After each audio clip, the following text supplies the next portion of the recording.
नमस्कार, बहुत स्वागत है आप सभी का। मैं हूं आपके साथ सिरांधा शेखर। सबसे पहले आपसे अपील करना चाहूंगी, अगर आप सही सलामत रहना चाहते हैं, अगर आप कोरोना से बचे हुए रहना चाहते हैं, उसकी चपेट में नहीं आना चाहते हैं, तो सिर्फ एक काम आपको करना पड़ेगा। आप अपने घरों के भीतर रहें। कुछ दिनों तक कम खाना खाकर भी काम चलाया जा सकता है, लेकिन आप अगर एक बार संक्रमित हो गए तो ये जरूरी नहीं कि आप ठीक हो ही जाएंगे।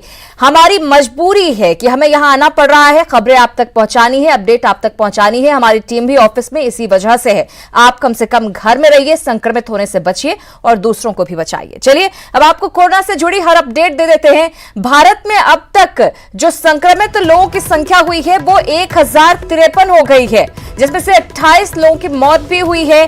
सबसे ज्यादा मामले जो सामने आए, महाराष्ट्र में 193, 8 लोगों की मौत यहां हो चुकी है। केरल में 182 लोग कोरोना पॉजिटिव पाए गए हैं, जिसमें से 1 की मौत हुई है। वहीं इलाज के बाद कोरोना संक्रमित 86 मरीज ठीक भी हुए हैं। इसके अलावा हम आपको बता दें कि यूपी में कोरोना मरीजों के लिए 28 दिनों की पेड लीव दी गई है। यूपी में लॉकडाउन के दौरान दिहाड़ी मजदूरी देनी होगी लोगों को। आप नहीं निकाल सकते हैं ऐसे काम से। इमरजेंसी हालात के लिए सेना के 28 अस्पताल पूरी तरह से तैयार हैं, जहां पर लोगों को रखा जा सकता है। स्थिति पर 24 घंटे निगरानी रखी जा रही है। कोरोना वायरस से लड़ने के लिए 10 स्पेशल टीमें बनाई गई हैं, जो लगातार जुटी हुई हैं। कोरोना संक्रमितों की जांच के लिए 113 लैब बनाए गए हैं। लगातार जांच जारी भी है। कोरोना के 2 पॉजिटिव मरीज की रिपोर्ट नेगेटिव आई है। बिहार से अच्छी खबर आज सामने आई। एनएमसीएच में भर्ती थे दोनों कोरोना पॉजिटिव मरीज, जिनकी अब रिपोर्ट जो आई है दूसरी, वो नेगेटिव आई है। आज के सभी 40 सैंपल्स की रिपोर्ट नेगेटिव आई है। बिहार से ये अच्छी खबरें आ रही है।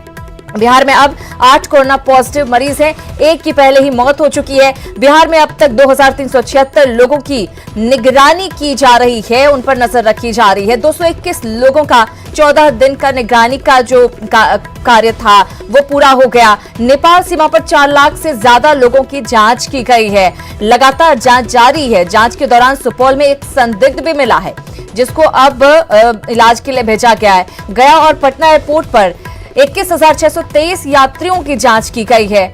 हेल्पलाइन नंबर 104 पर कॉल करके आप भी जानकारी ले सकते हैं। झारखंड एक ऐसा राज्य है जहां पर कोरोना का एक भी पॉजिटिव केस अब तक नहीं आया है।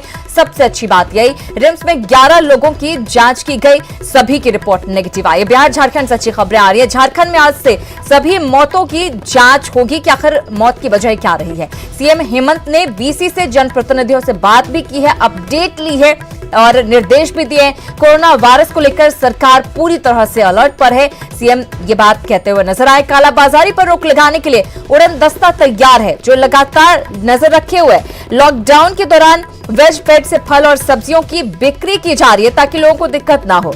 जरूरी वस्तु नहीं मिले तो आप 181 पर कॉल करके शिकायत कर सकते हैं। राहत कोष में 1 दिन का वेतन पुलिस अफसर की तरफ से भी दिया जा रहा है, कोरोना से लड़ाई लड़ने के लिए। जवानों के लिए 50 लाख की बीमा का आग्रह किया गया है। इसके अलावा हम आपको बता दें कि राज्य लॉकडाउन का सख्ती से पालन करने के निर्देश केंद्र सरकार की तरफ से दिए गए हैं। केंद्र सरकार के निर्देश, राज्य की सीमा और जिले की सीमा को सील करने के निर्देश भी दिए गए हैं। शहरों और हाईवे पर मूवमेंट बंद किया जाए, केंद्र सरकार ने राज्य सरकारों को निर्देश दिया। मालवाहक गाड़ियों के अलावा तमाम मूवमेंट बंद करने की बात कही गई है। प्रवासी मजदूरों के लिए खाने रहने का प्रबंध करने के निर्देश भी दिए गए हैं। इसके अलावा जरूरतमंदों के लिए भी रहने खाने का इंतजाम हो, ये भी कहा गया है।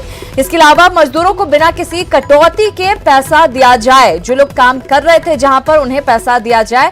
मजदूरों से घर का किराया नहीं मांगा जाए, ये बात सुनिश्चित हो। जो बाहर से पहुंच गए उनके लिए 14 दिन का क्वारंटाइन हो, जिसके लिए बिहार सरकार ने तैयारी भी कर रखी है।